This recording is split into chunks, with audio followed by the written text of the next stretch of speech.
Wright. I'm the Strategic Lead for Employee Wellbeing and Employee Experience at Cwm Taf Morgannwg. We're really excited today to be signing the Time to Change Wales pledge.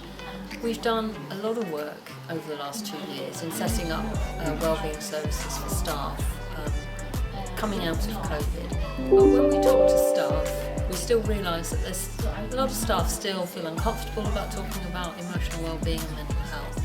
And we really hope that signing the pledge will help to normalise conversations around wellbeing and make people feel more comfortable in terms of talking about their wellbeing. This is a great day for us.